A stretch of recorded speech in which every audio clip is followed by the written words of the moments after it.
We are interrupting our regular programming with this breaking news. A major development in the Southside explosion. Authorities have filed criminal charges against 3 people for that blast. The homeowner whose house exploded, Montserrat Shirley, her boyfriend Mark Leonard, and Leonard's brother Robert. This morning, the big question is, why did this happen? What really instigated this situation? And my sources tell me it was all about money. The Call 6 investigators uncovered details pointing to significant financial problems Shirley faces. Derek, what's the situation there right now? Chris, we are anxiously awaiting the arrival of the prosecutor to talk about these charges.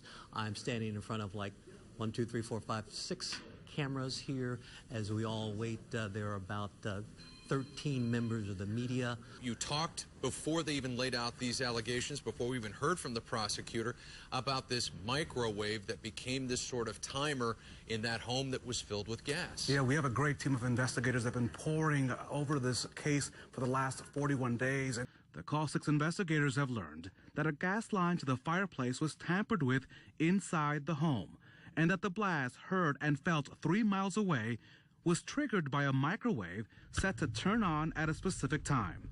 Sources tell us the suspects did not intend to kill next-door neighbors Dion and Jennifer Longworth or cause so much damage. We start with tragic breaking news as 3 people are dead. Several others are badly injured after a bus carrying teenagers crashed. It happened on Indy's northeast side. They were coming back home from a summer camp in Michigan. The bus came speeding off Interstate 465, trying to make a left turn onto southbound Keystone Avenue. It slammed into a retaining wall as it tried to round the curve and then overturned. We have live team coverage of this deadly bus crash. We have an update on the victims in hospitals, reaction from members of the church where the bus was supposed to return, and the investigation into the crash. RTV6 reporter Ebony Monet begins our team coverage tonight with the latest on the crash and accounts from eyewitnesses. Ebony. Drew, there were 37 people on that bus coming home from a church retreat in Michigan, and witnesses say moments before the crash, it was going very fast. 11 teenagers who were admitted here today have been treated and released, tonight being held here at IU Health. Everything, Drew, is on the table. Investigators will look at every piece of that bus, bumper to bumper. Now, sources tell me tonight that it'll be a few days before we get the official cause, whether it was mechanical error, human error, or both. Right now at 6 o'clock, we have breaking news, a massive warehouse fire on the city's southwest side. You are looking live from Skycam 6. We fly over the charred scene there. Look at that amazing video with all that smoke. The blaze has been burning since 1 o'clock this afternoon. It continues.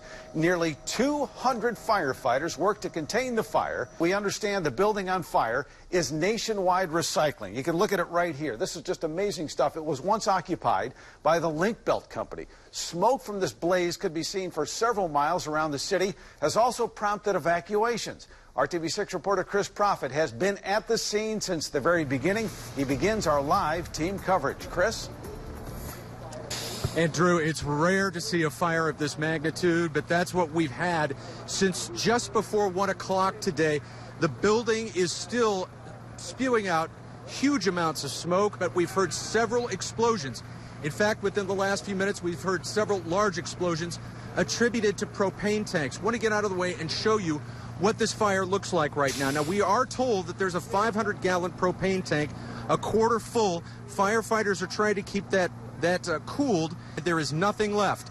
The fire started in that building. It now houses Nationwide Recycling. Inside, firefighters say there are wood pallets. The Call 6 investigators get results. What do people think in people's homes? When homeowners feel cheated. They were scam artists. Rafael Sanchez's 7-year investigation helps close a legal loophole to save homes. A shocking shortage of truck inspectors revealed. I think we have a serious problem. Kara Kenny's report moves lawmakers to immediate action. And Call 6 investigator Stephen Dean reveals a security flaw where you shop. We sent a photo ID. Now, changes will be made nationwide. See the results to protect your family. The Call 6 investigators on RTV6. Well, the FAA has not approved a single drone flight for business purposes anywhere in the country because the agency's still unsure how to keep from endangering other aircraft. Hobbyists are allowed to fly model aircraft up to 400 feet without any permits. 60, 80, 300. But the FAA says anytime someone takes money to fly a drone like they did here, you can open that and count it if you'd like. That makes it a business flight, so it's illegal for them to fly it. All units roll. When our cameras emerged, we're doing a story on drone safety. We told him that FAA calls flights like his illegal. He said he had no idea. Hardly ever read. Is that something you should know? I say so, yeah. Inadequate guards to stop a car from sliding underneath. Take a look at the difference it can make. A weaker guard on the left, a stronger guard on the right. A major difference, especially inside the car where you sit.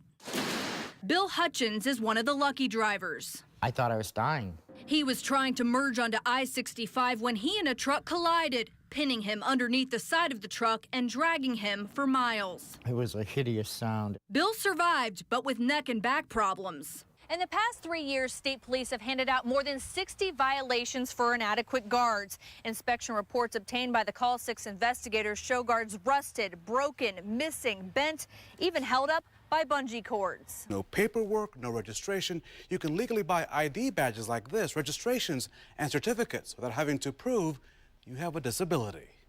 Call them cute, cuddly, or lifelong companions. I am more than ready. Barbara Scott is on a waiting list to get a service dog to help her manage her diabetes. When her blood sugar gets low, her four-legged friend will warn her. The Call 6 investigators found plenty of businesses legally selling badges, IDs, and certificates for service dogs that look official, but the law does not require. Absolutely amazing. Couple of things. This is amazing. There is no such thing as a registration for a service dog. That doesn't exist. When news breaks, we move toward the action. A long overnight standoff with police. We are live from the scene. I heard a boom. Who was telling them to get back? It was a code red. Always there, keeping you informed.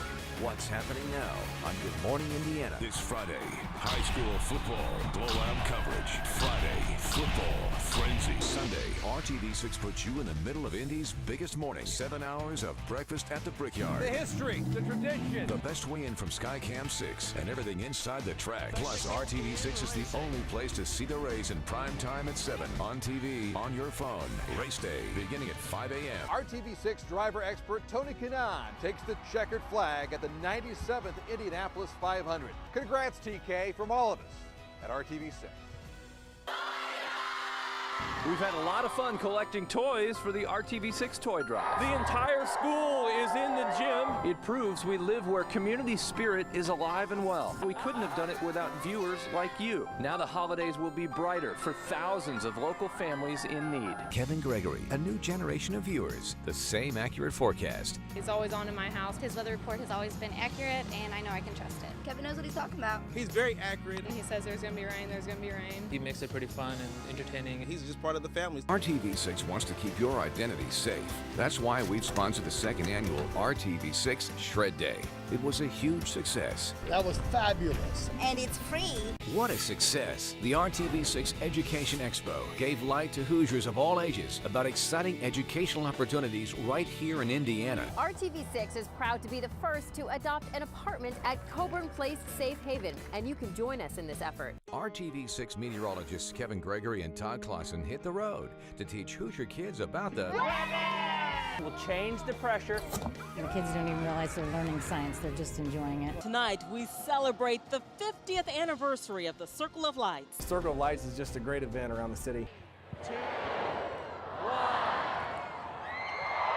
It's the most wonderful time of the year.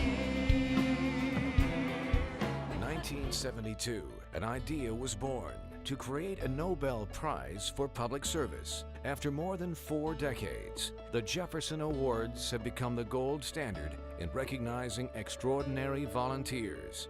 Volunteers who go above and beyond to make Central Indiana a better place to live. It's just very meaningful, helping children and families in need. You get so much more than you give. I'd like to think that the sky's the limit. I couldn't see myself anywhere else but here serving people. Tonight, RTV6 and Citizens Energy Group honor these outstanding public servants as recipients of the 2013 Jefferson Awards.